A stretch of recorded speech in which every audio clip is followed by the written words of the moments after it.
Three, two, one. Good morning. I'm feeling very festive this month because it is the Halloween month, October. This is my second favorite month of the year. March being my first, my birth month, and the way it falls, March is going to be number one forever. But number two, real close to, is Halloween, October.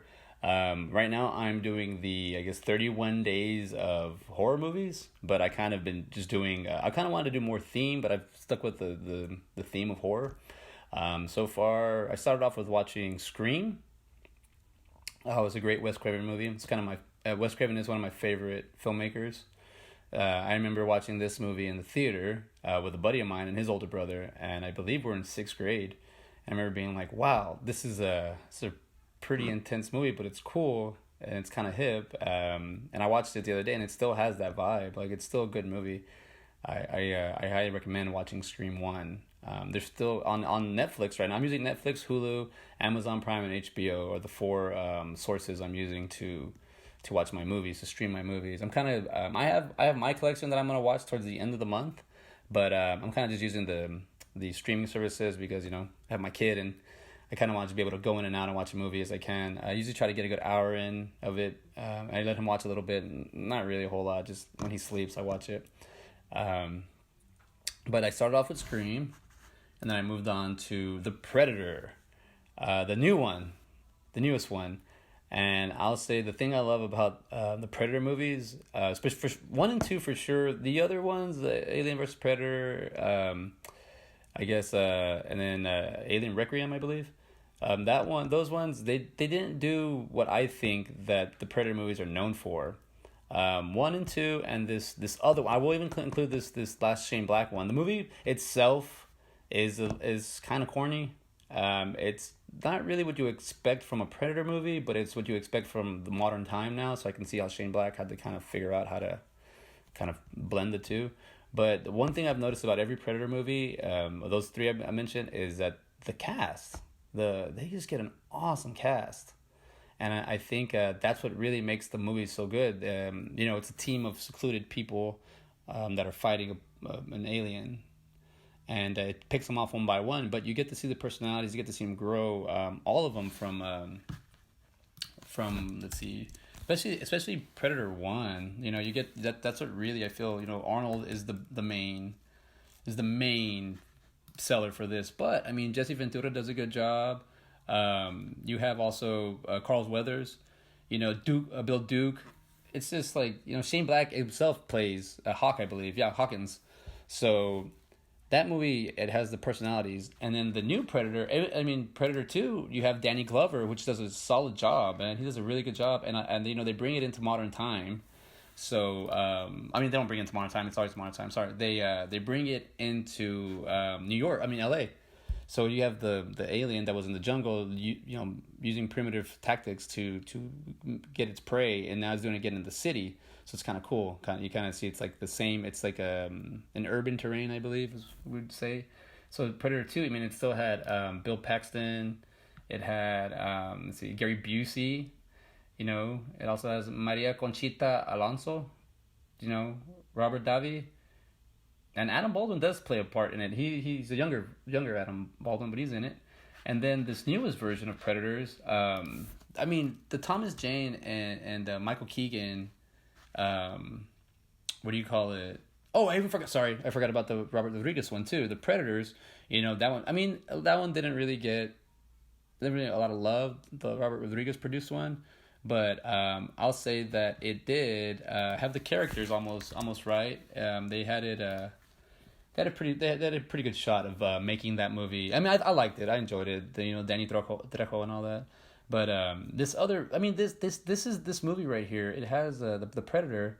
I think it has they got it right again with the chemistry. I really did like the Keegan Michael Key and the Thomas Jane connection. That was cool. And then Olivia Munn's in it.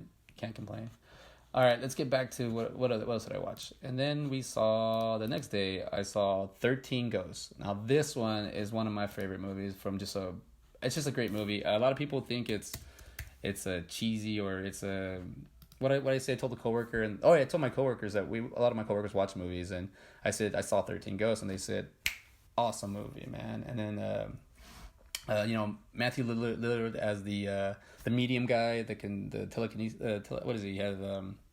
He can sense spirits, I believe, and that's pretty cool. His character actually evolves in that storyline, which is really cool. I was like, oh wow, he came in different. He ends the different than when he was introduced, so that's pretty cool. Tony Shalhoub, he plays a really good. Oh, my partner's calling me. He plays a really good tortured husband, and you also have the beautiful Shannon Elizabeth, and it's just the story. That movie 13 Ghosts. I found online that it actually there's a backstory to all the ghosts. Like it tells you a little bit in the movie, but they actually had a bigger backstory for that.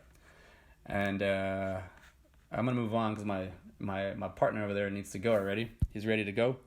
The next day I think I saw this one out of a crunch time. I realized that I hadn't picked a movie yet, and I didn't mean to watch this one so early in the month, but I just went with it. Kind of with Scream. I kind of didn't want to go so early, but I did it because I just felt I wanted to, and I hadn't seen it in a while, so Scream's good. The Monster Squad. This is a Fred Dekker film. I freaking love this movie. I think it's a simple movie. It's got a nice production value. The characters are great. The children are good. The Frankenstein played by I never forget his name. It's real easy. Yeah, Tom Noonan. He does a great job. He's also in RoboCop 2 as I think Kane is the guy. He's a great villain. But this movie, I freaking love The Monster Squad. It's probably one of my top 3 movies, and I watched it right away. And also, I just hadn't seen it in a minute. I just like it's time to watch these movies that I haven't seen in a while. And I own this one too. So I mean, it's got Stan Shaw, John Grease. I think a lot of these actors they do a lot of horror movies and just good movies. I've actually met Stan Shaw. He's a pretty cool guy. So yeah, I don't know. I guess I gotta just kind of do a review on this movie, or maybe I should just focus a little bit. I love this movie, The Monster Squad. It's just so cool. It's 80s. It's just a nice little journey. There's no issues with it. You just watch it. You sit down. You're entertained. They don't really do a whole lot, as in like it's, special effects wise, but the actual practical effects that they have are amazing. That's something I do like. I love, and I'll see about. I've actually really excited because I've been wanting to do a webpage about movies, and I have a title for a long time. I've had a title, but I haven't really figured out what kind of content I'm bringing, and I think I figured that out. I think I cracked the code the other day, so I'll share that soon. So let's move on to the one I saw 2 days ago because I had a show. I didn't post the one I did yesterday. I saw Troll Hunter. I've seen this one before. It's like the 3rd or 4th time I've seen it. I really like this movie. I did some research on it, and they only had a $3.5 million budget, and man, it is such a good movie. It's basically about a group of college students that go and I think they're in Norway, I believe. I have to make sure I double check that, but they go to Norway and they're out in the country, and they're looking for I think a bear poacher or something, and they stumble upon this gentleman who is a troll hunter. And I guess he's fed up with the way he's treated by his company, long hours, hard work, and he's it's a dangerous job. He can die, so he kind of opens up and lets the college kids videograph them, document everything, and it's really good movie. I think for what you're getting, there's nothing bad about it. This is a great. I think it was just a low budget film. I guess would be considered. But it's an awesome movie. So Troll Hunter is one I recommend. I really do like Troll Hunter. Today I have to pick another movie. I'm kind of crunched for time. I got a meeting right now from 10 to 11. And then after that, we're going to come home and then get some other stuff done. But I just wanted to post a video about I'm doing the 31 days of horror. Or so far I'm kind of doing I would consider those horror-esque movies. Like, Monster Squad would be like not a horror movie, but it's not intended to be like graphic and scary, but it's got the horror characters in it. I'm running out of things to say, so I'm going to end it here. I would just like to thank you for chiming in. I like chime in. I don't know. I've been using that a lot. We'll see where I go with that. Well, thank you. I'm going to get my day started because my partner needs to go, and we'll see you soon. Out. Hello, sorry for the interruption. I completely forgot a movie. I forgot to talk about The Darkest Hour.